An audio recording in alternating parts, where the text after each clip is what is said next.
to me, it looked incredibly romantic. I was like, that's what I want to do. That looked great.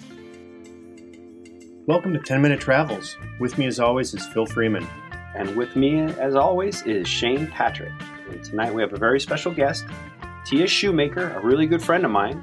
And she grew up in Bush, Alaska. Let's get right to it, shall we?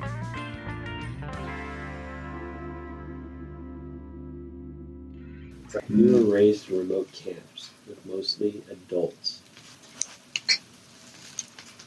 How do you think that has affected you as you grew up as compared to Middle America? This is not a fair question. I think we already raised it. Can we move on?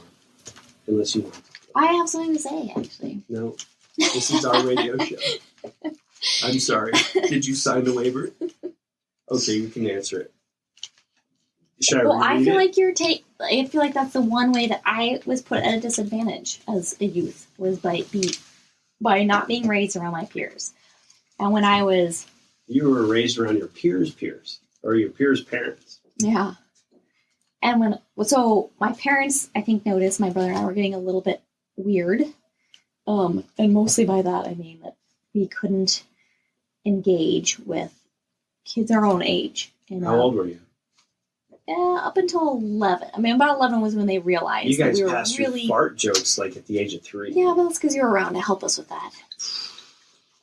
By age 11, my parents decided that we were, kind of getting a bit odd and weren't socializing normally with other kids. And so, we just had our own inside jokes and our own games and stuff. We didn't meet other kids. We learned to not meet other people, or other kids our age. So, I think it was quite normal. But you guys moved around a bit. Some people talk about the army we route. traveled a bit, but not up until I was 9. I mean, 9 was the first year that we went to Baja. Before that, we were very, very isolated. People talk about how kind of weird we were. And so at age 11, my parents thought Lord of the Flies. we should move to Central Circle Hot Springs, which is a town of 60 people. Bring it into a big city. Yeah. One-room schoolhouse, 9 kids, K through 12. How old was Tosh? He was, let's see, he must have been 10, so Tosh had to have been 12.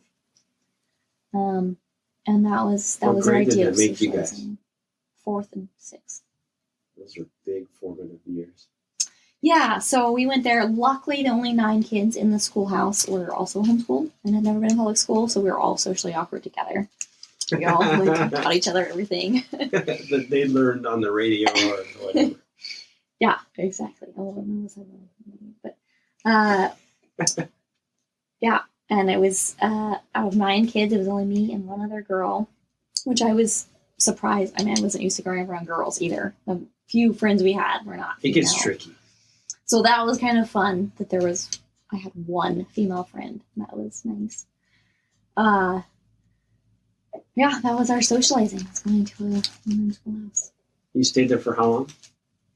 3 years. My parents decided it was a terrible education. It was good. Middle school should be about socializing, becoming socially normal, and then by high school you should go back into real education again. And in these remote schools, and I probably can't say this on podcast, but I'm going to, particularly in an all-native school district, there is some very severe racism. So all the schools in the Yukon Flats School District have tons of money, except for the one white school, which has none. And so we got all the worst teachers, horrible teachers. Some of them didn't even have certifications. They let teachers in that didn't have certifications? But there's no funding for white schools in northern Alaska. But anyways, my parents decided that our socializing was up after 3 years. They're like, all right, you're good. Now let's go back to education. And because they were very, very big on education. All of the guides and packers, everybody that worked for my parents during the guiding season would always say, there's no one that you're going to meet in your educational career that will be as difficult on you as your mom about education. And they were 100% right. She prepared us well for college and higher education. Well, yeah, she diligently taught you day in, day out, year after year. Yeah, and she was a hard ass, and they're both smart, so we got a good education. But not so much in public school. You were the best in your class, I heard. Oh, absolutely. Graduated number 1. Out of 9. 0. No, like when we went back to homeschooling. Oh, right. There's nobody in my class. I don't mind. Also, we were all staggered. bottom of the You class. dominated. Yeah, also bottom. You were the troublemaker, and you're also the I was moral also the bully. beacon. You were the bully. You were everything. With everything. The jock, the druggie. I You have mean, no idea how easy you where would. does the time go? Yeah. The only problem is you have to compete against yourself, and that's like when you fire yourself and you get demoted. There's a lot of jobs, and Exactly. So what did you want to be when you grew up? When you were that age, What age? 10-ish. What did you dream of being? So very early on, all I wanted to be was a guide because I was so jealous of everyone that would go out in the field, and I wanted to be out there doing what my dad did. I thought my life would be complete if I could just follow him around and do all those things. And then there's packers and guides that come back, and they've got their hip boots on, they're drenched in sweat, and they've got 140 pounds of blood-soaked meat on their backs, and they look like they just had the most fun of their entire lives because they walked like 4 miles over the worst terrain in the world, and they're dying. And to me, it looked incredibly romantic. I was like, that's what I want to do. That looked great. But later on, I really wanted to fly helicopters, which I realized later was a error in judgment. But that's actually what I really wanted to do. Really? Yeah. What? Why error?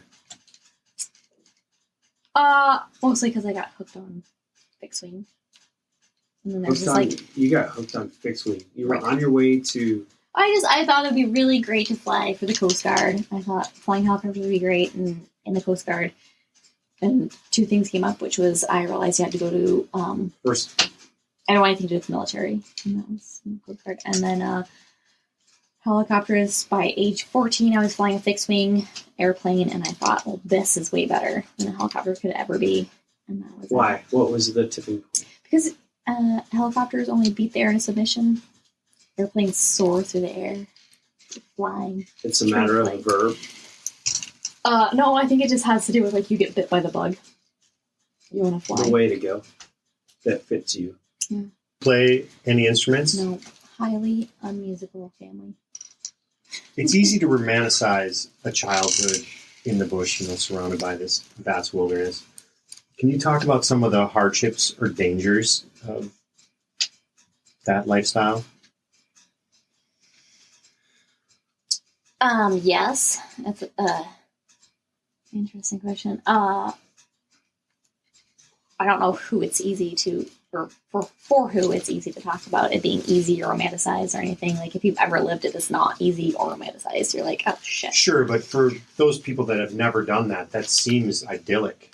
Right, because you've never done it. I guess the hardships are every single day of your life, and most of the hardships are not true hardships. They're just, you can't focus on many other things.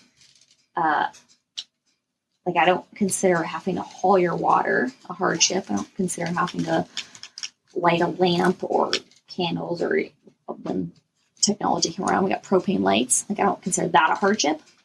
Or make a wood fire, which I didn't grow up with on the peninsula because there's no trees. But like getting an oil stove going, none of those are really like, those are just daily life. But it does make your life hard in an aspect that like you can't get a whole lot else done when your basic is survival and, Sure. and making things happen. But and also being a kid growing up in it, you don't realize the hardship that your parents are going through. The first 3 years of my life, I know, is very challenging for my parents. They've got great stories of, how hard it was for them. And my few memories are of what a great time it was for us. But they were doing very difficult things. And so, for instance, the first guide area that we were in, every year we would fly out. It was up on the Canadian border, and we would fly out to a little strip on a gravel bar on the river. And then my dad and some of the guides would hike across the river, and they would go make sure that the strip that they wanted to land on was landable, and they'd leave my mom, my brother, and I for a couple days. They go get the strip ready, and then we'd all fly in there. And then we lived out of pup tents and cooked out of a wall tent.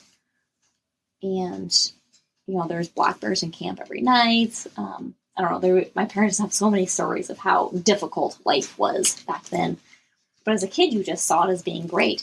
And then by the time I got older and we moved to the peninsula, so I was like 4 or 5, or 4, I guess, by the time we moved down there. Peninsula, you mean the Alaskan Peninsula. They built a house, so it was way easier living because we weren't always challenged by the environment. Not much for human neighbors either. No, neither places. But yeah, so we had a cabin to live in down there, and the first hardship we faced down there was 120-mile-an-hour winds and 40 below, and my parents hadn't prepared for it, so we spent like a week in our sleeping bags. I remember one winter during a cold snap because they thought that the roof was going to blow off because they weren't sure if they built the house well enough, and we couldn't get the house above like 30 degrees. Ew. So I don't know. There's things like that I guess are hardships, and then there's things of more basic stuff where if something breaks, you have to fix it, or if a bone in your body breaks, or you have a medical issue, you have to deal with it. Accountability. So there's always a hardship in that aspect that you're not close to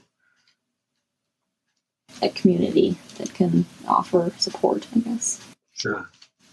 Growing up in a place where you need to take care of your own, like a little clan. Yeah. That was Tia Shoemaker. If you want to learn more about Tia or listen to more 10-Minute Travels, please check us out at 10minutetravels.com. And we want to remind you to make sure that your sense of humor matches your sense of adventure. And please like, subscribe, and share this podcast on all the platforms.